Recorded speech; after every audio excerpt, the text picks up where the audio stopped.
রাজস্থানের বাড়িতে বসে এই বছরের প্রথমেই পাট শাক খাওয়া। রাধে কৃষ্ণ বন্ধুরা, কেমন আছো সবাই? আশা করি ভালো আছো, সুস্থ আছো। আমরাও ভালো আছি। সকালবেলা থেকে ব্লগটা শুরু করছি, দেখতে থাকো, আশা করি তোমাদের ভালো লাগবে। আজকে গাছে অনেক কয়েকটা পাট শাক হয়েছিল। এই গাছগুলো মানে বীজ পড়ে পড়ে আর কি গাছগুলো জ্বালিয়েছিল, আর পরে যেগুলো বুনে দিয়েছি সেগুলো আর কি মানে এখন কেবল ছোট ছোট, আর এইগুলো আগে থেকে হয়ে গেছে। তাই যে সকালবেলা দুধ নিয়ে নিলাম 1.5 লিটার। আজকে শুধু বাঙালিয়ানা খাবার হবে, দুধ আম দিয়ে খাওয়া, পাট শাকের তরকারি, ভেন্ডি ভাতে, আর মানে লাউ দিয়ে ডাল করব।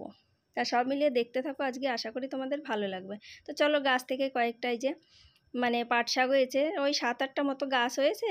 আর এখন এই যে ছোট ছোট কেবল জ্বালিয়েছে, যেগুলো বুনেছিলাম এখনও ছোট।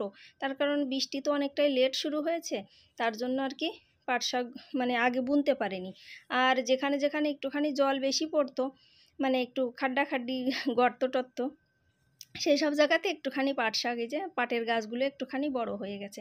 তা অনেক দিন ধরে খেতে ইচ্ছে করছিল, তা অল্প কয়েকটা বলে, আর মানে পাট শাক তো অনেকগুলো দরকার হয়, না হলে তো একটুখানি হয়ে যায়। তাই যে কয়েকটা বেশিই হয়েছে, তার জন্য ভাবলাম আজকে একটুখানি পাট শাক খেয়েই নিই। তাই এই যে ছোটো ছোটো কেবল জ্বালিয়েছে, আর এই যে লঙ্কার চারা, তারপরে বেগুনের চারা, ফুলের চারা, সব কিছুই এই যে দিয়ে দিয়েছিলাম, জ্বালিয়ে গেছে। আর এই বেগুনের গাছগুলো ডালপালা কেটে দিয়েছিলাম, আবার নতুন করে ডালপালা গজিয়েছে। এখন আবার এই যে ফুল আসছে, হয়তো ধরেও যাবে তাড়াতাড়ি।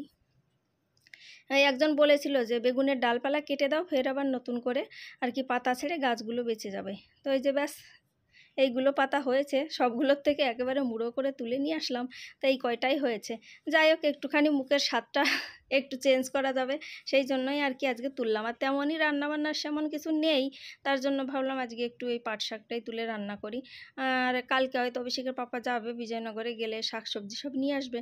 তাই এইভাবে করে এই যে মাঝখানে যে শিরদাঁড়াটা মানে ইটা, সেটা আর কি বেছে কুটে এই যে পাট শাকটা একটুখানি কেটে নিলাম।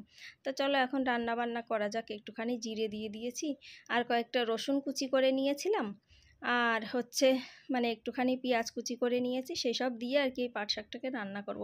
যেহেতু একটুখানি পাট শাক হয়ে যাবে ভাজলে পরে, তার জন্য একটু পেঁয়াজ রসুনটা বেশিই দিয়েছি, যা হলে কি একটুখানি হবে।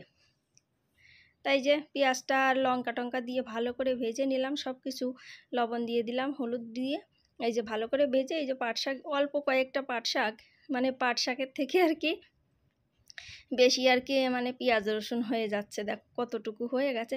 যাই হোক, যেটুকু হবে এইটুকুতেই আমাদের হয়ে যাবে প্রথম খাওয়া আর কি। এই মানে অল্প করে রান্না করলেই আর কি বেশি আরও ভালো লাগে, তাই না? তবে আসে এই যে হয়ে গেছে, কথা বলতে বলতে রান্না। দেখো কতটুকু হয়েছে, ছোট্ট একটা বাটিতে নিয়ে নিয়েছি, একটুখানি হয়েছে।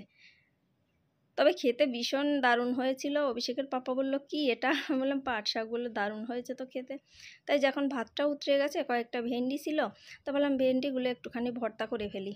আর এই যে ডালটা কুকারে সিটি মেরে দিয়েছিলাম প্রথমে আর কি, 2 সিটি মেরে, তারপরে আর কি মানে আবার দিয়েছিলাম, মানে লাউটা দিয়ে একটুখানি জাল করে নিয়েছিলাম।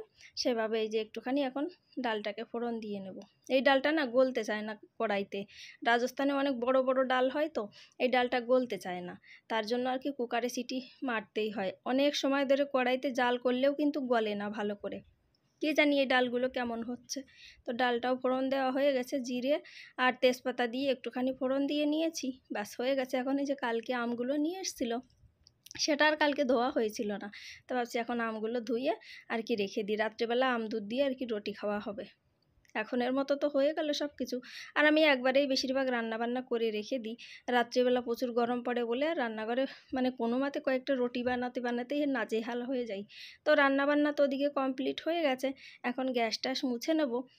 গ্যাস ট্যাস মোছার পরে বর্তন হয়েছে অনেকগুলো, সেগুলো মেজে চান দান করে তারপরেই আর কি পুজো টুজো দিয়ে খাবার দাবার খাবো। এই হচ্ছে আমার রোজকের কাজকর্ম। যতটুকু পারি তোমাদের সঙ্গে একটুখানি শেয়ার করেই ভালো লাগে, এই জন্যই আর কি। তো ব্যাস, এই যে বর্তনগুলো এখন মেজে নেবো। গ্যাসটাও পরিষ্কার করা হয়ে গেছে, তো এখন বর্তনগুলো এক এক করে একটুখানি ধুয়ে তারপরে মেজে আর কি পুরো পরিষ্কার করে নেব। অনেকগুলোই বর্তন হয়েছে, আর সকালে সকালে এতগুলো বর্তন হয়ে গেছে, দুপুরবেলা আবার হবে। মানে দিনভরে বর্তন মাজতে মাজতেই আর কি হালত খারাপ হয়ে যায়, তাই না? বাথরুমে আবার অনেকগুলো জামা কাপড় ভিজিয়ে দিয়েছি, এক টব মতো। আর আজকে মেঘলা ওয়েদার হয়ে পড়ে আছে, কি জানি রোদ বেরাবে কি না বেরোবে সেটাও বুঝতে পারছি না। কিন্তু ভিজিয়ে তো দিলাম সকালবেলা, যা হবে দেখা যাবে। কিন্তু ভিজিয়ে তো দিয়েছি, এখন কিছু করার নেই, ধুতে তো হবেই। মোবাইলে দেখাচ্ছিল যে আজকে নাকি খুব জোরে বৃষ্টি হবে, আঁধি তুফান হবে। তা সেই জন্য আবার ভাবছি যে জামা কাপড়গুলো ভিজিয়ে কি ভুল করলাম তা না কী করলাম। তাও কিছু করার নেই, এখন ভিজিয়ে যখন দিয়েছি ধুয়েই নিতে হবে। তো ব্যাস কথা বলতে বলতে তোমাদের সাথে এই যে বর্তনগুলো মাজা হয়ে গেছে, এখন আর কি ঝুড়িতে নিয়ে নেব।